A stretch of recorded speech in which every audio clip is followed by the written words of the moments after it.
이번 편은 외모지상주의 384화 리뷰편입니다. 384화의 첫 시작은 김영이 한신우를 보며 여기서 뭐해 라는 말을 했고, 한신우는 김영을 보곤 전혀 모르는 눈치. 그런 김영은 장난치지 말라며 자신을 소개하자 한신우는 김기명은 죽었다고 합니다. 그러고 나선 눈물을 흘리고 자신의 맘속 깊은 곳 어떤 기억을 떠올리죠. 한신우가 머리를 감싸며 괴로워하자 네코는 서커스를 급하게 내리며 노맨에게 VIP들을 밖으로 인솔해달라는 말을 합니다. 그렇게 형석은 자신의 계획대로 실현되자 이계열사 뒤집기를 시작하죠. 장면은 노맨 사이드로 다시 바뀌고 그는 과거 회상을 하면서 그녀를 걱정하고 있죠. 바로 그때 최원석이 VIP들의 머리를 헤집고 나타나 노맨의 앞에 섰으며 총장이라고 부르는 인물들이 나타나 저지를 했지만 노맨은 1대1로 승부를 보려 합니다. 그의 정체는 일본 폭주적 카가이로 초대 총장 쿠로다 류에이. 그녀에게 갈 좋은 핑계가 생겼다는 말을 하죠. 그 시각 이진성은 집단의 인물들을 때려눕히며 누군가를 기다렸고, 기다린 인물은 다름 아닌 다루마, 일명 켄타였습니다.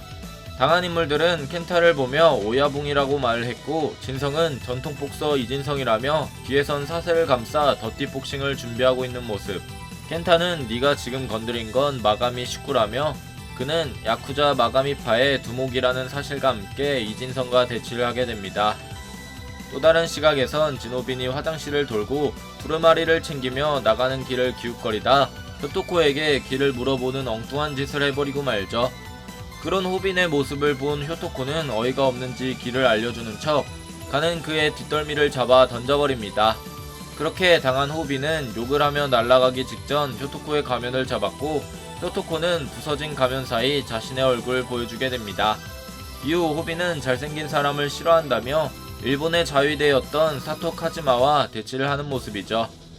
마지막 사이드 김기명은 서커스장 안에서 네코와 말을 했고, 네코는 지금 1회와 빅딜은 동맹관계라는 것을 잊지 말라며 경고를 하자 김기명은 한신우가 행복해 보이면 돌아가려고 했지만 아무리 봐도 행복한 얼굴이 아니라며 한신우와의 대화를 요청합니다.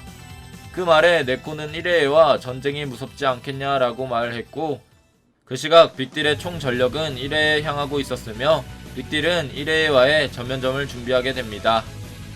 그렇게 김기명은 전쟁이 두려웠다면 가면을 받지도 않았을 거라며 1회와 손을 잡은 이유는 한신우를 찾기 위해서였을 뿐 동맹이고 나발이고 자신은 신우형과 이야기를 하고 싶다며 막지 마라 뒤진다 라는 말과 함께 외모지상주의 384화는 끝이 나게 됩니다.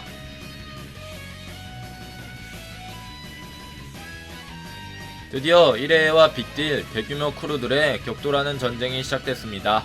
전에는 종건을 찾으려고 1회에게 전쟁을 선포했지만 서성은의 개입으로 잠시 멈췄으며 이후 3개월사 편에서 그가 한신우의 떡밥을 흘리자 김기명은 어쩔 수 없이 1회와 동맹을 갖게 됩니다. 하지만 3개월사 때 김기명이 몰래 잠입했던 시점에서 작은 형석이 VVIP로 사칭해서 김기명에게 한신우에 대한 정보를 듣게 되었고, 이후 2개월사 때 큰 형석이 유진과의 거래에서 성공하여 2개월사 간부가 되어 한신우를 만나게 된 것이죠. 그래서 그의 위치를 김기명에게 알려줘서 지금 이 사태가 일어났는데, 이번 편을 봤을 때 한신우의 기억은 김기명과 재원고 인원들의 공격을 통해 계속 돌아오려는 떡밥이 보였던 걸로 보아 충분히 가능성이 있지만, 유진은 2계열사가 VIP를 상대로 장사를 하는 곳이라 절대 포기를 안 할 것으로 보입니다. 그 시점에서 전면전이 펼쳐질 것이고, 이 싸움에서 빅딜은 한신우를 잃거나 김기명이 죽는 연출이 안타깝게도 있지 않을까 싶네요. 애초부터 한신우는 크루에 있으면 안 되는 나이일 뿐만 아니라 빅딜에 있다면 포지션 또한 김기명과 겹치는 모습이 많아서 하늘 아래 두 개의 태양이 뜨기엔 어려운 모습. 그래서 둘 중 한 명은 희생을 할 가능성이 있으며 그중 유력한 후보가 아무래도 한신우가 아닐까 싶습니다. 만약 김기명이 죽는다고 했을 때 다음 빅딜 후보인 건지태가 빅딜을 잡겠죠. 저는 김기명이 죽을 확률이 크게 높다고는 생각 안하며 훗날 건지태와 똑같이 닮은 인물이 김감룡과 같이 있는 떡밥을 풀려면 그의 아들인 김기명은 무조건 살아있어야 스토리의 떡밥이 풀리는 모습이 나오지 않을까 싶네요.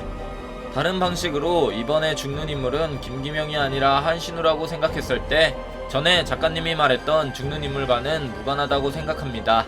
애초부터 한신우가 죽는다는 가정하에 작가님의 언급을 본다면 외모지상주의 초반에 등장했으며 죽는 것에 상상도 못할 인물이라는 언급이 한신우와는 맞지 않기 때문에 작가님이 말한 인물은 다른 인물일 것으로 예상하고 있죠.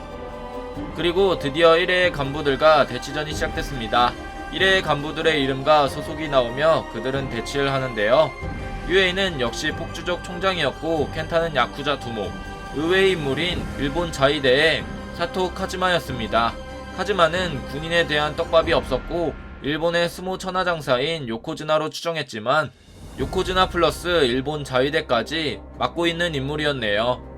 현재까지 나온 이계열사 간부들 중에서 가장 늦게 얼굴이 공개됐기 때문에 독자들이 기대하고 있는 인물 중 한 명이며 저 역시 그가 일본의 자위대 경력을 가지고 있어서 격투 스타일은 힘과 스모를 사용하겠지만 최원석의 시큐시처럼 그도 일본군의 전투 기술을 사용하지 않을까 싶네요.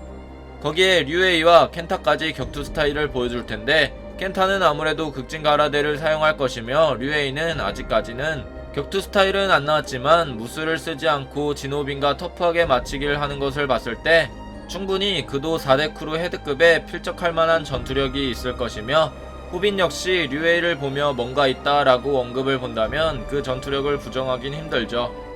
그렇다면 이결사 에피소드의 끝은 무엇일까요? 누군가의 희생은 과연 한신우일까요? 김기명일까요? 여러분들의 생각을 댓글로 적어주시길 바랍니다. 이상 시청해주셔서 감사합니다.